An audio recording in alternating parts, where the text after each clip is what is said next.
Olá pessoal, tudo bem?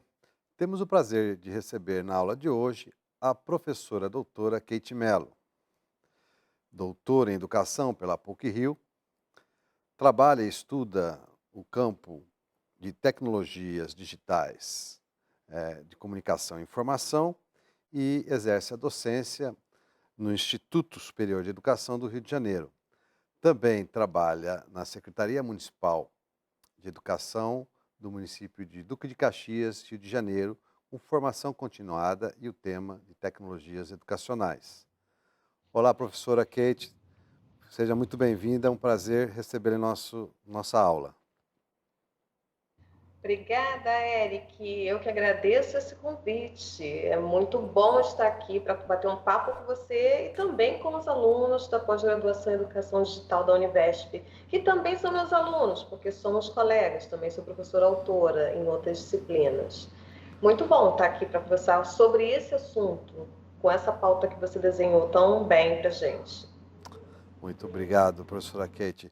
Bom, nossos alunos são profissionais, da educação de escolas públicas. E o tema é muito instigante, que são as inovações tecnológicas na educação, que há várias interpretações sobre essa questão. Tanto uma visão mais, vamos dizer, hegemônica, dominante, como uma visão mais crítica. Eu gostaria que você comentasse, Kate, sobre essas duas visões e quais implicações elas possuem para quem está na escola, no cotidiano da escola. Ótimo, Eric. É muito bom a gente pensar, né? Pensar sobre tudo isso. Porque no cotidiano da escola, por conta de uma série de desafios que eu poderia chamar de apagamentos de incêndio, a gente não consegue problematizar e contextualizar e fazer crítica da chegada de determinadas nomenclaturas, de determinadas ações, de determinadas concepções. Por exemplo, das inovações, da inovação tecnológica, essa associação que o próprio mercado educacional traz para as escolas e vende essa ideia muito bem, atrelando as tecnologias à inovação, como se fosse sinônimo e não são. Os professores desse país cotidianamente inovam dentro das suas condições. Que tipo de inovação? Uma inovação incremental, que é a inovação que a Andréa Filatro fala e explica muito bem sobre trazer uma atualização, um aperfeiçoamento às ações, fenômenos, intervenções docentes que já são implementadas, já são possíveis, mas dando um outro olhar, ressignificando. Então, quantos desses professores no nosso país não fazem cotidianamente essa inovação? Está atrelada à tecnologia? Não necessariamente. As tecnologias podem potencializar, mas elas não são o subsídio prioritário. Prioritário está a formação docente e a motivação desse professor, seu compromisso com a formação e emancipação dos alunos. Agora, o que vem sendo trazida para as escolas, para a educação de uma forma geral? Essa ideia, a crítica da inovação tecnológica, e é esse o pensamento hegemônico, que a escola vai mudar e todos os seus problemas educacionais vão ser resolvidos magicamente por meio da tal da inovação. Que inovação é essa? Uma inovação que é vendida em pacotes pelo mercado empresarial voltado à educação, por meio de apostilas, materiais pedagógicos, formação continuada dos professores, mas direcionada a um olhar tecnicista. Que mais? A venda de pacotes educacionais e tecnologias, aplicativos, plataformas educacionais, entendeu? Então, esse combo todo vem junto com um ideário, vem junto com uma lógica e um discurso que realmente convence muito bem. Se você não tem uma imersão crítica e bem profunda da literatura, convence aqueles desavisados quanto à inovação tecnológica ser a solução para os problemas educacionais. Quem é professor, quem está lá na escola, sabe exatamente o que precisa. Sabe exatamente qual é a infraestrutura, quais são as políticas públicas necessárias, o que não quer dizer que a gente não precise, sim, de aplicativos de formação continuada, mas ancorada em qual perspectiva? A crítica ou a acrítica? A que nós construímos na escola e desenhamos coletivamente, ou uma inovação incremental que é possível, necessária e coerente com a formação dos alunos.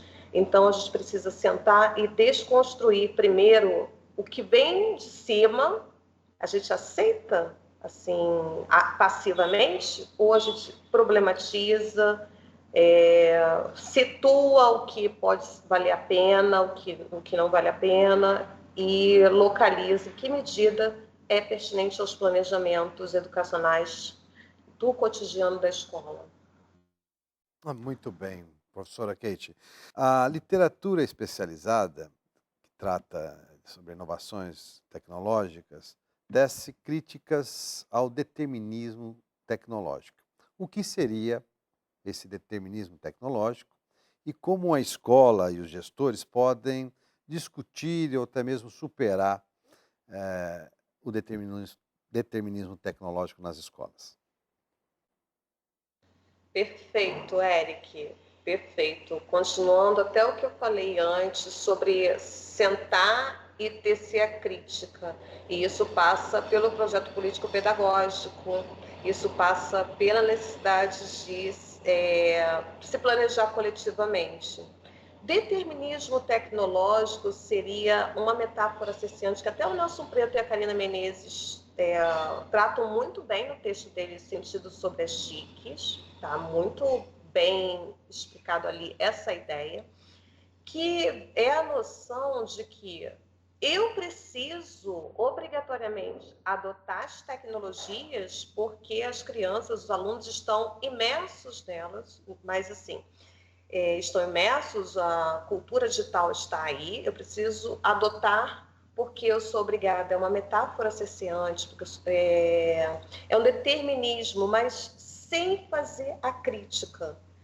O grande problema é você não fazer a crítica, é você não contextualizar, é você não fazer uso e acionar o seu letramento digital, entendeu? E adotar porque vem uma ordem, adotar porque todo mundo está adotando, entendeu?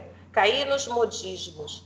Então, gestores, professores, a própria escola precisa problematizar.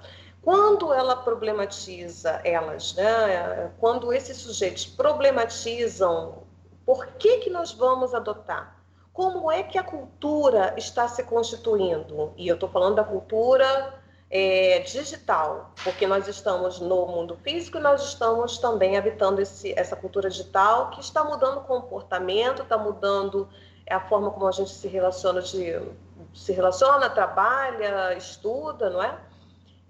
Mas eu vou problematizar na escola, nós vamos problematizar tudo isso, o porquê usar, em que medida, se há relação de dominação, se eu vou adotar apenas na perspectiva tecnicista, procedimental, ou se eu vou ensinar esses alunos a produzirem conteúdo por meio das mídias, das tecnologias, ou analisar até as amarras e o canto da sereia, que também estão ali bastante consistentes nas redes sociais, há quanto tempo nós estamos imersos nas redes sociais e o que estamos fazendo lá nas redes sociais. É consumo acrítico da informação, a gente está encaminhando e repassando informações que nós sequer lemos integralmente, problematizamos a origem, qual é o remetente, destinatário de tal mensagem. Então, tudo isso são questões que nós precisamos conversar na escola, porque são cultura E a escola precisa estar ancorada à cultura e se problematizar, contextualizar, formar os nossos alunos, inclusive para alterá-la, alterar essa cultura. Dessa forma, o determinismo tecnológico, ele não potencializa, ele não estimula essa crítica, entendeu? Ele vai ter um olhar, ele vai pedir aos professores que se apropriem das tecnologias para usar como ferramenta. E, pessoal, uma coisa que a gente não pode aceitar é o entendimento de que as tecnologias digitais são meras ferramentas. Não são. Tá? Elas têm mensagem, elas têm conteúdo, elas não são neutras, elas potencializam a nossa mudança do olhar, de nos relacionarmos, de interagir por meio da escrita, da fala, modificam a nossa linguagem, modifica a forma como nos comunicamos e também nos trazem recomendações, não é? Que vai fazendo com que a gente deseje estar cada vez mais imerso, e até alguns elementos disparadores, próprio vício, de estar o tempo todo recebendo ali estímulos visuais. Então, a gente não pode dizer que são meras ferramentas. Ferramentas não nos alteram, não alteram a nossa percepção como as tecnologias modificam. Então, o determinismo tecnológico, ele é mais alienante, ele como eu posso dizer, ele reduz as tecnologias a algo pequeno e neutro. A gente sabe que não. A gente sabe como a nossa vida vem se modificando por meio da cultura digital. Então, não é o determinismo tecnológico que nós vamos aceitar e adotar nas nossas escolas. Gestores, professores precisam trazer esse debate com seriedade, sem deixar se levar pela ideia de tecnologias são ferramentas? Não são. Tecnologias digitais? Não. As tecnologias analógicas, sim, a gente pode colocar na categoria ferramentas, porque a gente domina, a gente aciona, a gente tem um pouco mais de controle sobre o que é ferramenta. Professora Kate, uma última pergunta.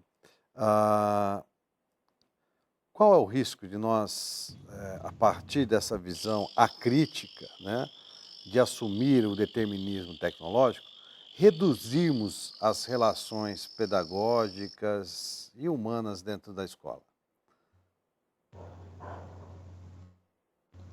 Isso mesmo, Eric.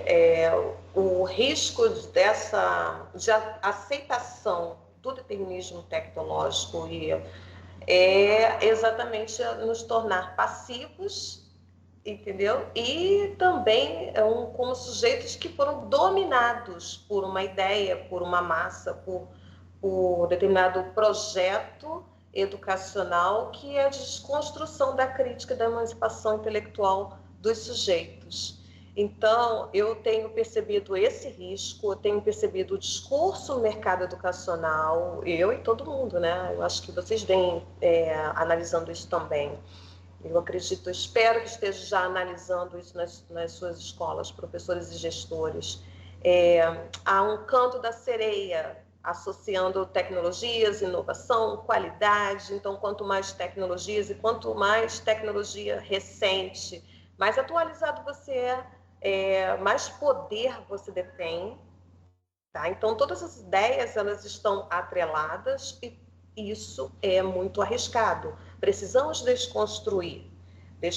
A ideia do novo é outra metáfora que o Nelson Preto e a Karina Menezes trazem nesse texto que eu falei. A ideia do novo, a associação das tecnologias ao novo, ao que é novidade. Então, o que nós fazíamos antes, não há possibilidade de fazer inovação incremental, porque eu preciso sempre da tecnologia mais recente. Eu falo tudo isso e ao mesmo tempo fico preocupada de vocês entenderem que, então, não precisa de adoção de novas tecnologias, é isso que a Kate está falando? Então, eu não preciso de investimento em infraestrutura e atualização. Não, temos que ter calma, caminho do meio, pessoal. Eu preciso de investimento, sim, mas esses investimentos, eles precisam ter ancoragem com o pedagógico, com o projeto político-pedagógico. Eles não podem ser acríticos. E a gente sabe que muitas das vezes as políticas públicas não são políticas duradouras, são presas a determinado mandato, a determinada gestão. Isso é bastante complicado porque elas não têm continuidade, não é isso? Não tem continuidade, muitas das vezes sequer os professores e gestores são convocados para analisar se dada política pública, até de adquirir material, tecnologias e artefatos, é condizente com a escola, é condizente com a necessidade daqueles alunos. Precisamos, sim, de investimento. Precisamos de políticas públicas duradouras, de Estado, e não de partido político.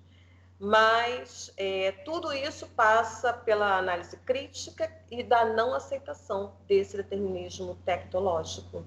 Então, a escola precisa sentar, mas isso não cabe apenas às tecnologias, nós sabemos que cabe ao currículo, que cabe à avaliação e cabe a diversas esferas. É que a nossa conversa hoje é sobre isso, não é, Eric? Então, a gente percebe a importância de professores e gestores problematizarem isso, mas problematizar não apenas no momento de grupo de estudos, conselhos de classe, nas reuniões de planejamento, problematizar ali, junto com os alunos.